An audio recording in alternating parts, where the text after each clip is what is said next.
Netanyahu திடுதுப்புன்னு இஸ்ரேல்ல இருந்து கிளம்பி காசா பக்கம் போயிருக்காரு. இடம் மாதிரி போயிட்டாரா அப்படின்னு கேட்டால் கொஞ்சம் விவகாரமாக தான் போயிருக்காரு. அங்கே போய் அவர் செய்திருக்கக்கூடிய சம்பவங்கள் இன்னைக்கு உலகம் முழுவதும் பேசு பொருளாக மாறி இருக்கு. அப்படி என்ன செஞ்சிருக்காரு? ஈரான்லையும் அணு ஆயுதங்களை ஒப்பந்தங்கள் மாற்றியமைக்கப்பட்டிருக்கு அப்படிங்கிறாங்க. JCPOA ஒப்பந்தம் காற்றில் பறக்க விடப்பட்டதா அப்படிங்கிற கேள்விகளும் இருக்கு. இன்னொரு புறம் கத்தாரை விட்டு ஹமாஸை நிரந்தரமாக வெளியேற்றுவதற்கான திட்டம் இருக்கா அப்படிங்கிற ஒரு கேள்வி, அதற்கான பதில். அடுத்து துருக்கியை நோக்கி போறாங்களா அப்படிங்கிற அந்த பதிலோடையும் நம்ம இந்த வீடியோவை தொடங்கலாம். இது எல்லாத்தையும் தாண்டி ஹவுதிகள் துடிப்பாக ஒரு சம்பவத்தை செஞ்சுருக்காங்க. இதன் காரணமாக செங்கடலை விட்டே சில கப்பல்கள் எஸ்கேப் ஆகி ஓடி இருக்கு. அப்போது அமெரிக்காவை புறமுதுகிட்டு ஓட விட்டார்களா ஹவுதிகள் அப்படிங்கிற கேள்விகளும் இருக்குல்ல. அதுக்கான பதிலையும் சேர்த்து வச்சு பார்க்கலாம். வாங்க பார்க்கலாம் உறவுகளை. இது பிரசாத் சிக்னேச்சர்.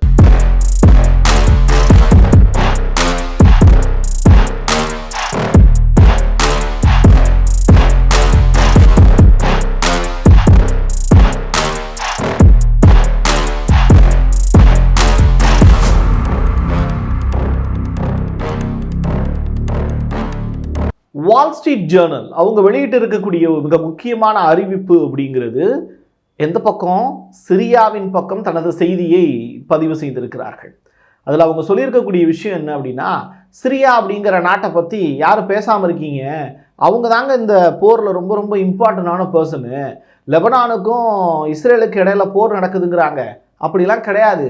ஹிஸ்புல்லாவுக்கும் இஸ்ரேலுக்கு இடையில மட்டும்தான் போர் நடந்துகிட்டு இருக்கு அப்படிங்கிறத வால் ஸ்ட்ரீட் ஜேர்னல் ரொம்ப அழுத்தம் திருத்தமாக பதிவு செஞ்சுருக்காங்க.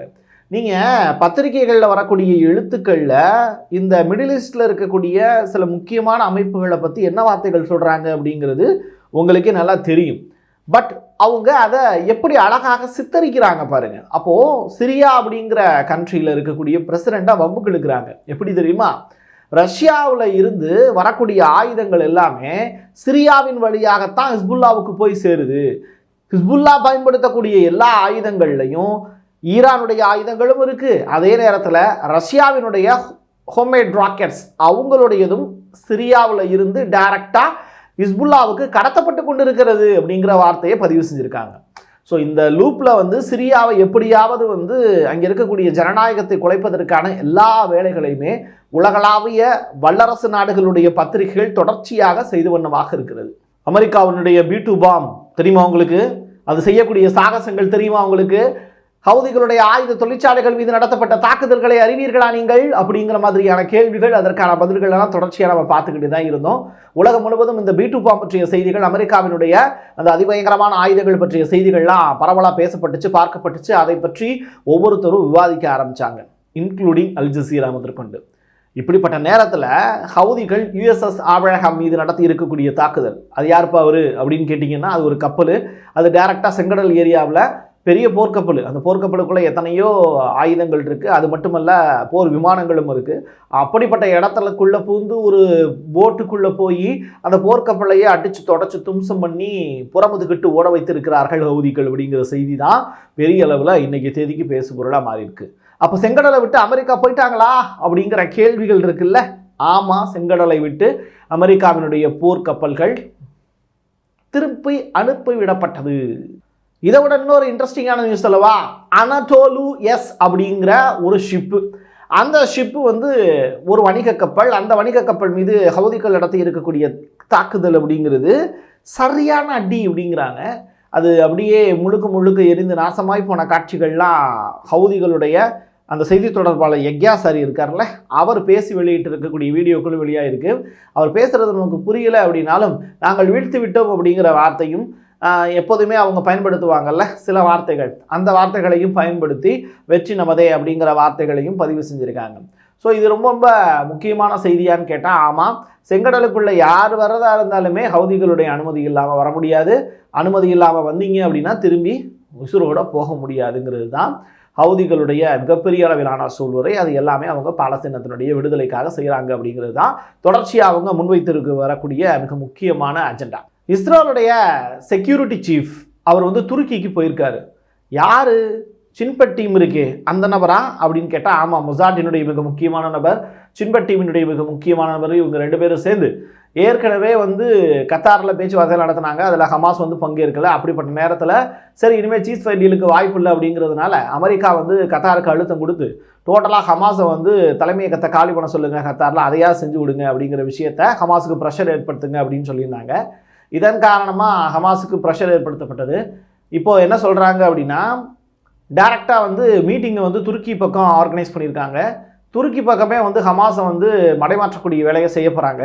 ஸோ துருக்கியினுடைய அதிபர் எர்டகன் ஏற்கனவே ஹமாஸை வந்து கூப்பிட்டு தான் இருந்தார்.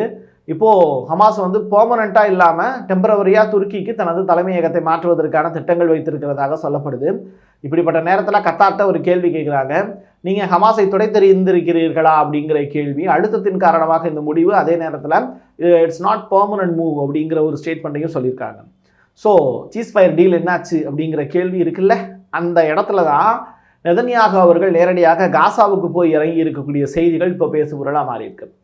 அதாவது எதிரியினுடைய இடத்துக்குள்ளேயே போய் பாரு நான் வந்து நிற்கிறேன் அப்படிங்கிறது தான் இஸ்ரேலுடைய பிரதமர் நெதன்யாகுவினுடைய ஸ்டேட்மெண்ட். அதைத்தான் அவர் உலகத்துக்கு சொல்ல விரும்புகிறார்.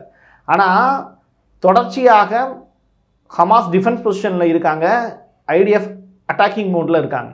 இப்படிப்பட்ட நேரத்தில் இஸ்ரேலுடைய பிரதமர் நெதன்யாகு சேஃபஸ்டான ஒரு பிளேஸில் போய் நின்றுக்கிட்டு இங்கே இருக்கக்கூடிய மக்கள் யாராவது பிணைய கைதிகளை மீட்டு கொண்டு வருவதற்கான உதவிகளை செய்தீர்கள் என்றால் அவர்களுக்கு $5 மில்லியன், ஒரு பிணைய கைதியை நீங்கள் காட்டி கொடுக்குறீங்க, அவங்கள கூட்டிகிட்டு வரீங்க அப்படின்னா அவங்களுக்கு நாங்கள் தனிப்பட்ட முறையில் $5 மில்லியன் வந்து பரிசாக கொடுப்போம் அப்படிங்கிற ஸ்டேட்மெண்ட்டை அறிவிக்கிறார். அது மட்டும் கிடையாது, அது யார் கொண்டு வரீங்க அப்படின்னாலும் சரி, அவங்க இந்த நிலப்பரப்பை விட்டு பாதுகாப்பான இடத்துக்கு எங்கே போகணும்னு நீங்கள் நினைக்கிறீங்களோ அங்கே உங்களை பாதுகாப்பாக கூட்டிகிட்டு போய் விடுவோம், இது எங்களுடைய ஆஃபர் அப்படிங்கிற ஸ்டேட்மெண்ட்டை அறிவிக்கிறார். இப்போ நம்ம ஊர்லலாம் ஆடி தள்ளுபடி கேள்விப்பட்டிருக்கீங்களா? ஆடி தள்ளுபடியில் ஆடி போயிடுவீங்க ஆடி அப்படிங்கிற கதையா, அந்த மாதிரியான ஒரு விஷயத்த நெதன்யாகு ஆஃபராக கொடுக்குறாரு. இந்த ஆஃபர் யாருக்கு புரியுதோ இல்லையோ, உங்களுக்கு புரியுதுன்னு நினைக்கிறேன். அவர் ஹமாஸுக்கு சொல்கிறாரோ இல்லை அங்கே இருக்கக்கூடிய பொதுமக்களுக்கு சொல்கிறாரோ அது வேற விஷயம். பணத்தை கொடுத்து ஒரு விஷயத்தை நடத்திடலாம் அப்படின்னு நினைக்கிறாரு. ஏன்னா இஸ்ரேலுடைய மக்கள் வந்து நெதன்யாகுவை பிபி கோ ஹோம் அப்படிங்கிற வார்த்தையை மையப்படுத்தி பெரிய அளவில் போராட்டத்தில் ஈடுபட்டுக்கிட்டு இருக்காங்க. அப்படிங்கிறதுனால இஸ்ரேலில் இருக்க முடியாமல் இப்போ காசா பக்கம் குடில் போட்டு தங்கியிருக்காரு நெதன்யாகு. உக்ரைனில் இருக்கக்கூடிய தனது அலுவலகத்தை மூடிவிட்டு, தூதரகத்தை மூடிவிட்டு அமெரிக்காவுக்கே திரும்பி போவதற்கான வாய்ப்புகள் தான் அமெரிக்காவுக்கு இருக்கிறதா அவங்க சைடில் இருந்து ஸ்டேட்மெண்ட்டை கொடுத்துருக்காங்க. இது அவங்களுக்கான அசிங்கமாக பார்க்கப்பட்டாலும் வேறு வழி இல்லை. அவங்களுக்கு ரஷ்யாவோடு கொண்டு இருக்கக்கூடிய மோதல் காரணமாக இப்படி ஒரு நிலைக்கு உக்ரைனில் அவங்க தள்ளப்பட்டிருக்காங்க. அமெரிக்கா தொடர்ச்சியாக ஜோ பைடனுடைய வித்தியாசமான நடவடிக்கைகளால் பாதிக்கப்பட்டிருக்க அமெரிக்காவினுடைய ஸ்டேட்டஸ். இப்படிப்பட்ட நிலையில் உக்ரைனில் இருக்கக்கூடிய அமெரிக்கா தூதரகம் அப்படிங்கிறது கூடிய விரைவில் விலக்கிக் கொள்ளப்படும் அப்படின்னு சொல்கிறாங்க. காரணம் என்னென்னா, ரஷ்ய அதிபர் புட்டின் அணு ஆயுதத்தை தூக்குனார்னா முதல் அடியே வந்து உக்ரைனில் இருக்கக்கூடிய அந்த அமெரிக்க தூதரகத்தின் மீது தான் நிகழ்த்தப்படும் அப்படின்னு சொல்கிறாங்க. இதன் காரணமாக அமெரிக்கா பயந்து ஓடிடுச்சு அப்படின்னு சொன்னால் அது எந்த வகையிலையும் மிகையாகாது. ஈரானோட லா மேக்கர் முகமது அவர்கள் சொல்லியிருக்கக்கூடிய விஷயம் அப்படிங்கிறது, ஈரானுடைய அணுசக்தி கொள்கையிலேயே மாற்றங்கள் கொண்டு வர போகிறோம். எப்படி ரஷ்யா வந்து ஒரு மாற்றங்கள் கொண்டு வந்ததோ அதே மாதிரி ஈரானும் தன்னுடைய அணுசக்தி கொள்கையில் மாற்றங்கள் கொண்டு வர போகிறது அப்படிங்கிற ஸ்டேட்மெண்ட்டை சொல்லியிருக்காரு. அது மட்டுமல்ல, 24 மணி நேரத்தில் நாங்கள் தயாராகி விடுவோம் அப்படிங்கிற ஸ்டேட்மெண்ட்டு. இது எல்லாமே உங்களுக்கு புரிஞ்சிருக்கும், கடந்த வீடியோவில் நான் பேசியிருப்பேன். இப்படிப்பட்ட நிலையில் அவங்க எடுக்கக்கூடிய மிக முக்கியமான ஸ்டேட்மெண்ட் அப்படிங்கிறது JCPOA அப்படின்னு சொல்லப்படக்கூடிய அந்த ரூல்ஸ் அண்ட் ரெகுலேஷன் இருக்குல்ல, ஒரு 5 நாடுகள் சேர்ந்து அதில் 6வது நாடாக ஈரானும் இணைந்து கொண்டது. அதில் வந்து அணு ஆயுதங்கள் எவ்வளவு வச்சிருக்கணும், எவ்வளவு வந்து வேண்டாம் அப்படிங்கிறத அந்த 5 நாடுகளோடு சேர்த்து ஈரானும் வந்து அதுக்கு சம்மதம் தெரிவிக்கணும். இப்போது ஈரான் வந்து எவ்வளவு அணு ஆயுதங்கள் வச்சிருக்கணும் அப்படிங்கிறத அந்த JCPOA ஒப்பந்தம் தான் இறுதி பண்ணும். அதில் அமெரிக்காவினுடைய பங்கு ரொம்ப முக்கியமானது. இனிமேல் வந்து அதற்கு அந்த ஒப்பந்தத்தை எல்லாம் நாங்கள் காற்றில் பறக்க விட்டுட்டோம், இனிமேல் நான் எவனுக்கு கவனக்கு சொல்ல வேண்டிய தேவையில்லை அப்படின்னு ஈரான் வந்து அந்த ஒப்பந்தத்தை கிழித்து போட்டதாக வரலாறு இல்லை. ஆனால் அதே நேரத்தில் பாதுகாப்பாக வைத்ததாகவும் வரலாறு இல்லை. தாந்தோன்றித்தனமாக ஈரான் செயல்படுகிறதா அப்படிங்கிற கேள்விக்கும் பதில் இல்லை. எது எப்படி இருந்தாலும் அவர்கள் அமெரிக்காவை மதிக்கவில்லை அப்படிங்கிற வார்த்தைகள் மட்டும் உண்மையாகுது. ஹிஸ்புல்லா தோத்துருச்சு அப்படின்னு ஒரு பக்கம் பேசிக்கிட்டு இருக்காங்க, இன்னொரு பக்கம் வந்து அதற்கான ப்ரூஃபையும் ரெடி பண்ணிக்கிட்டு இருக்காங்க. அதற்கு இன்னொரு புறம் என்ன அப்படின்னா, இஸ்ரேலுக்கும் ஹிஸ்புல்லாவுக்கு இடையில டீலை கொண்டு வரதுக்கு அமோஸ் அவர்கள் கிளம்பி அமெரிக்காவிலிருந்து இஸ்ரேல் பக்கம் ஓடி வந்திருக்காரு அப்படிங்கிற செய்தி வெளியாக இருக்குது. இப்படிப்பட்ட நேரத்தில் இஸ்ரேலுடைய மிக முக்கியமான பகுதியில் 5 இஸ்ரேலியர்கள் காயம் அப்படின்னு யாரால, ஹிஸ்புல்லாவால். இன்னொரு புறம் என்ன அப்படின்னா, இஸ்ரேலிருந்து டைரெக்டாக ஹிஸ்புல்லா பக்கமும் அடிச்சுக்கிட்டு இருக்காங்க. இது எல்லாத்தையும் தாண்டி ஹிஸ்புல்லா வந்து ஒரே நாளில் 70க்கும் மேற்பட்ட ராக்கெட்டு 34 முறை அட்டாக் அப்படின்னு சொல்லிட்டு ஒரு பெரிய சாகசத்தை படைச்சிக்கிட்டே இருக்குது.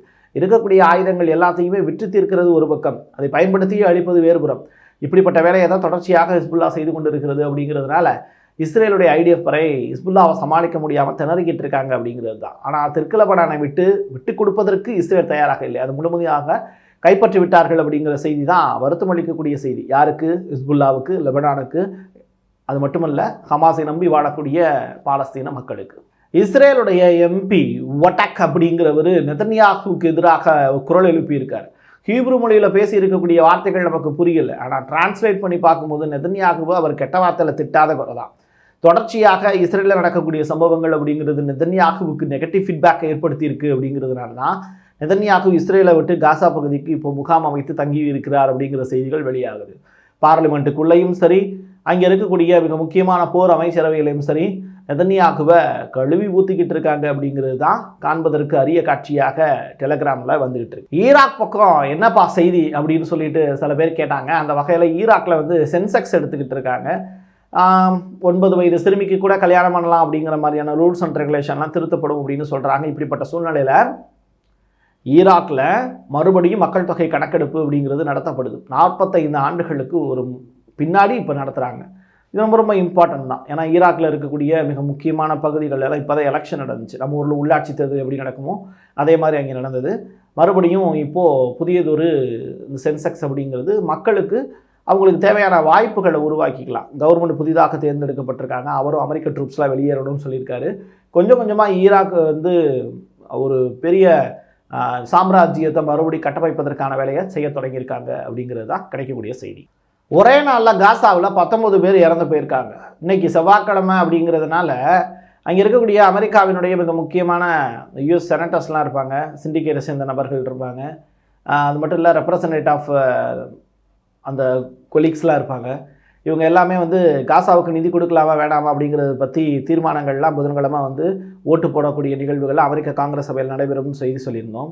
இப்படிப்பட்ட நேரத்தில் அங்கே இருக்கக்கூடிய அமெரிக்க செய்தி தொடர்பாளர் மில்லர் அவர்கள் கொடுத்துருக்கக்கூடிய ஸ்டேட்மெண்ட்டு, அக்டோபர் 7ஆம் தேதி அமெரிக்காவினுடைய நபர்களும் பாதிக்கப்பட்டாங்க. 7 பேர் வந்து பிணைய கைதிகளாக மாட்டிக்கிட்டாங்க. அதில் அந்த 7 பேருக்கு என்ன நடந்தது அப்படிங்கிறது எல்லாருக்குமே தெரியும். இப்படிப்பட்ட சூழ்நிலையில் எப்படி 7 பேருக்காக அங்கே கிட்டத்தட்ட 45,000 பேர் இறந்து போயிருக்காங்க. 45,000 பெருசா 7 பேர் பெருசா அப்படிங்கிறது எனக்கு தெரியல. ஆனால் அமெரிக்க உயிர்னா அதற்கு ஒரு மதிப்பு, காலஸ்தீனத்தில் இருக்கக்கூடிய மக்கள்னால் அதுக்கு ஒரு மதிப்பா?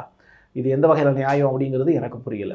பட் இப்படிப்பட்ட செய்திகளை வந்து படிக்கும்போது மனசுக்கு வேதனையாக இருக்குது. உணவு இல்லாமல் அந்த மக்கள் வந்து தொடர்ச்சியாக கஷ்டப்படக்கூடிய இந்த சூழ்நிலையில் அங்கே போகக்கூடிய ஈடுபொருட்களை சில பேர் திருடிட்டாங்க அப்படிங்கிற செய்திகளும் மனசை கஷ்டப்படுத்தக்கூடிய வகையில் இருக்குது. கத்தார், UAE உள்ளிட்ட அந்த நாடுகளில் இருந்து கிடைக்கக்கூடிய பொருட்கள், சவுதி அரேபியா உள்ளிட்ட இந்தியா கூட எய்டு பொருட்கள்லாம் கொடுத்து அனுப்பிச்சிருக்காங்க.